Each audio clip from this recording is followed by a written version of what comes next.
Not a part of the Christmas story we usually focus on, is it?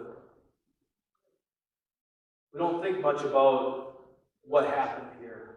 We always have the starry night, the birth of Jesus, and the angels show up. Mary and Joseph are there. The shepherds show up. The wise men show up. Problem is that's not the way it happens. The wise men don't show up for a couple of years. Mary and Joseph have been given this wonderful child and been given all this information about him, about how he's going to be the next king. And they're just now starting to settle into their life. How many people here remember when the newborn was first in the house? Life was easy, right? No new things. When they hit about 2, you start to relax a little bit. And then 2 hits. And the world goes nuts again, right?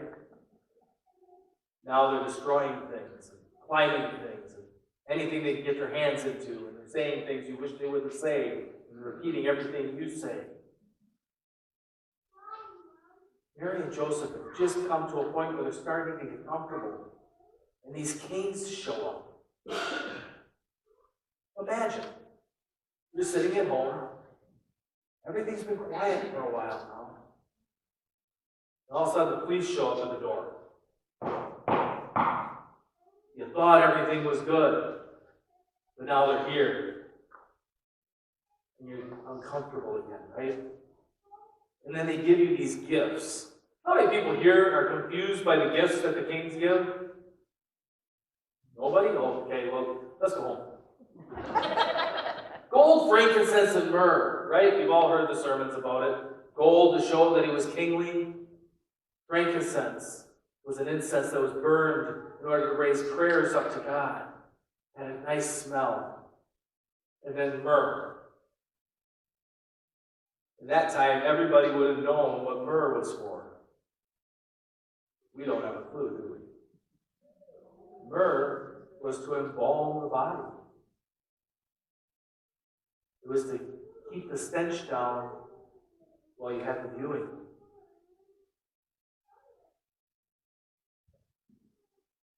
If somebody had walked up to you and given you myrrh, knowing that, when your first child was 2, would you have been a little concerned? Or if the mortician walked up and knocked on the door, wanting to know if you wanted to set arrangements for the new little one? It's got to be unsettling. They thought everything was good. They probably actually got to the point where they thought, maybe the shepherds were wrong. He seems like a normal child. And then you've got all of this. Herod wants him dead. Why? Because he's the new king. Get rid of him now before he takes my place in my family line, right? But Herod, the reason we know that this is about 2 years later is Herod has every child 2 years and under in the area killed. Can you imagine going to that type of length in order to protect?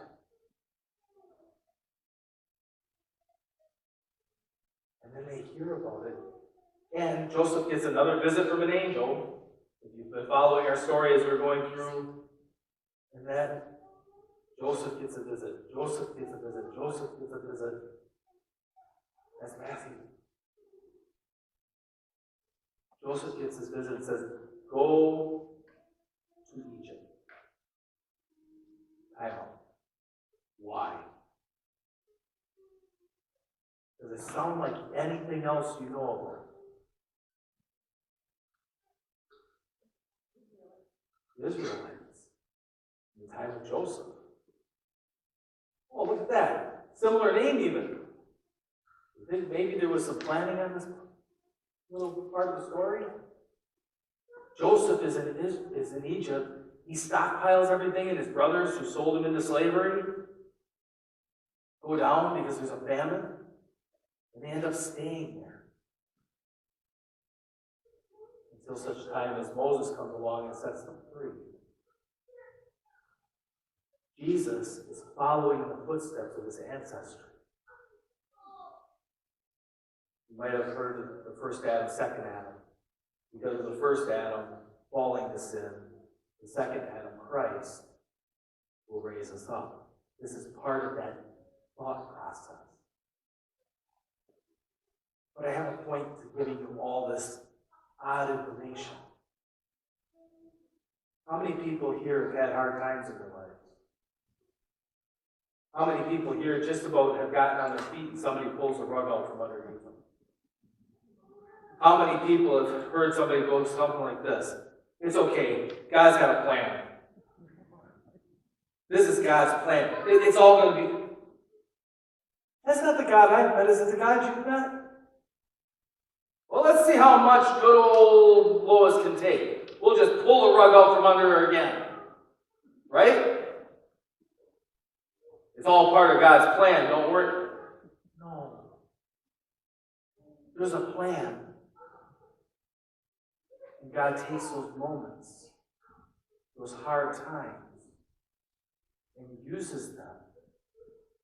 But God isn't some child sitting on top of an anthill going, boy, I wonder what happens if I do this. Ooh, that didn't look good. Why are these things happening to Jesus? Why did all those terrible things? Think about the parents in and around Bethlehem that lost their children. This is no small event, folks.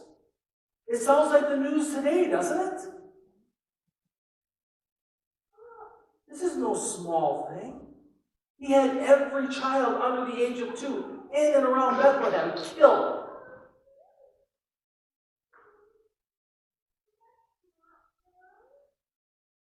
What would happen? Okay? What happens now if somebody under the age of 60 passes away from natural causes? Such a shame, they were so young. What would happen if every child under the age of 2 in this area were suddenly killed because somebody wanted to keep their power? Would there be an uprising amongst us? Would there be a lot of weeping? A lot of people would be extremely hurt, right? This is no small thing that happened. But do you think that was God's plan? God thought, oh, I know how to fix this. Or was it choices that were made by other people? Anybody know anybody currently that's making some poor choices that affect their lives? Right? I think there's that building where all those guys sit and make laws that we got to abide by. They sit there and they make their laws, and sometimes they're good laws, and other times you just got to kind of scratch your head and go, really? Why?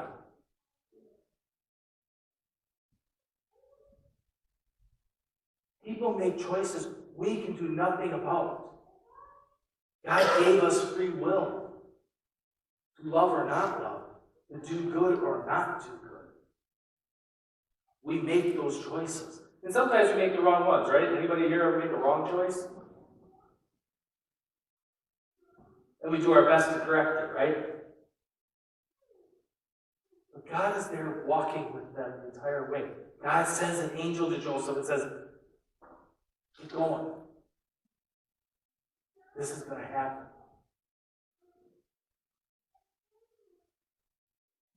God did what God could. But during those times, there is nothing we can do.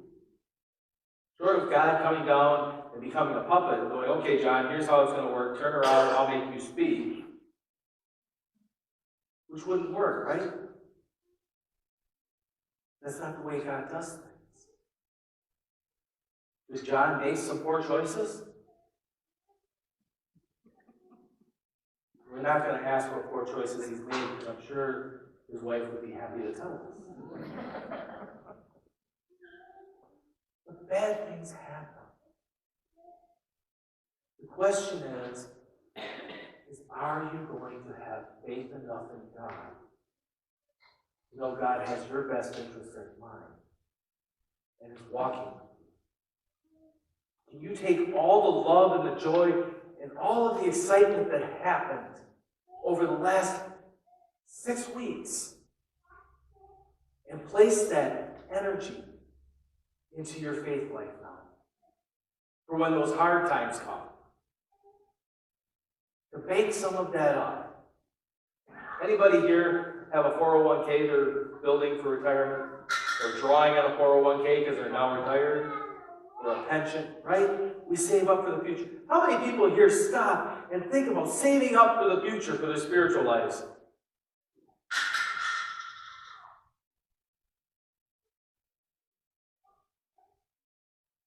What happens when you're exhausted and something bad happens? Do you make the best decisions? Do you make the best decisions when you're angry? Do you make the best decisions when you're not informed? Anybody here ever make an assumption, husbands and wives? Well, you know exactly what he meant by what he said, right? Did she have a clue? Did you ask? So we don't pray, we don't do our faith work, we don't do the things we need to do to prepare ourselves for those hard times. We just went through a whole season of preparation, and we celebrated it. It all came to a culmination on Christmas Eve, as we celebrated this birth. How many people are still excited? How many people are just trying to make it through the exhaustion of having been around all the people and celebrations and the gift buying and the decorating and undecorating and cooking and, oh, Lord, what am I going to do?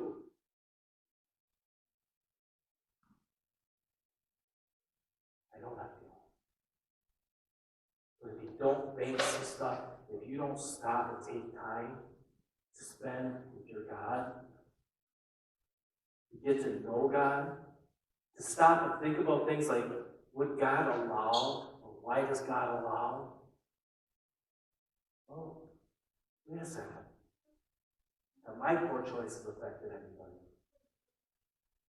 Even when I did them with the best of intentions, right? We've all done that. Hey, Tony, what happens if you move anything on my desk? Exactly. She's cleaning with the best of intentions. But I know which mess is what. It may all be stacked. You guys have been in my office. You know what it looks like. It's an organized mess. Don't be well-intentioned.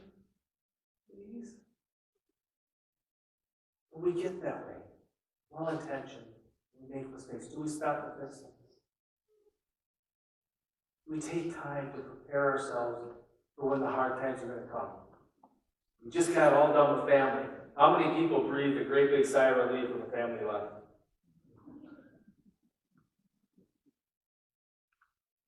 How many started thanking God for the time, the memories, the opportunities? You're not guaranteed tomorrow, you know. This might have been the last one.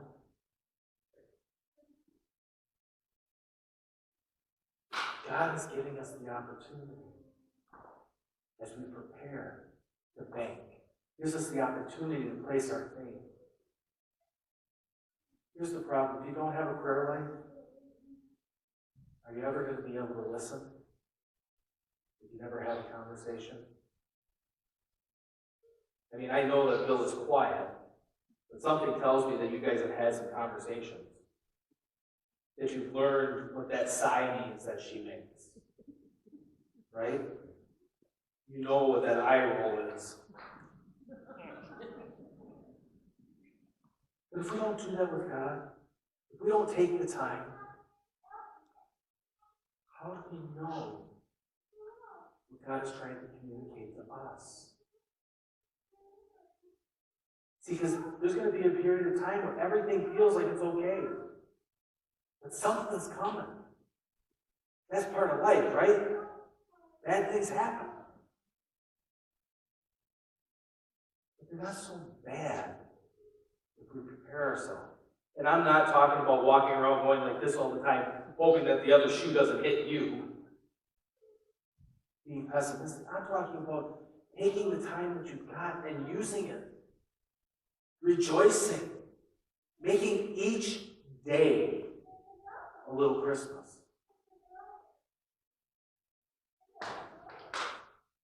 Celebrating, putting our feet on the floor.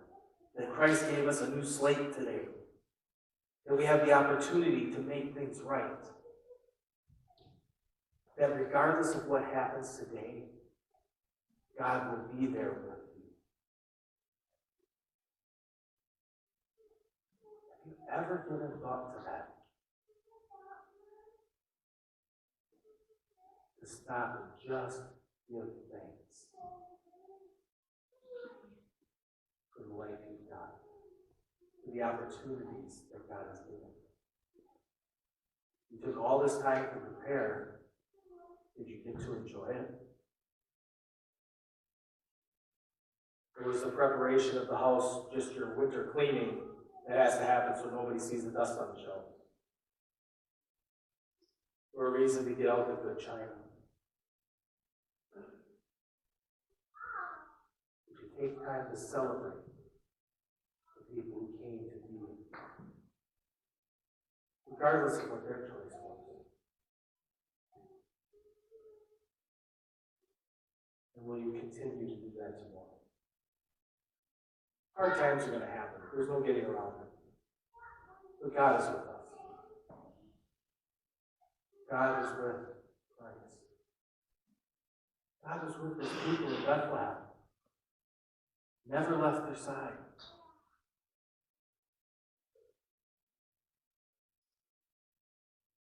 I suppose God could have snapped God's fingers. And it never would have happened. No more bad times. No more arguments. You guys won't have another argument. Now I know what she's talking about with the eye roll.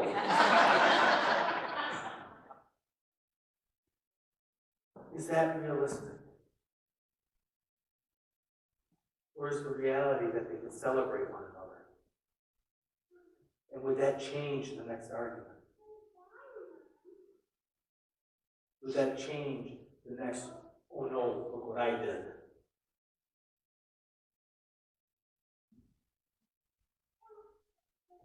Would you be able to celebrate the person and not the mistake? In this season, celebrate. God gave you today. The Christ child has been born. God gave you the people sitting around you. Even the ones you wish hadn't come. Usually my brother when I start talking to your boys. What's he going to teach them this year? Take the opportunity to celebrate. To be one of God's bringers of joy. To be the herald that says, you know, you might want to get out of here. It doesn't sound like it's going to be good for a while.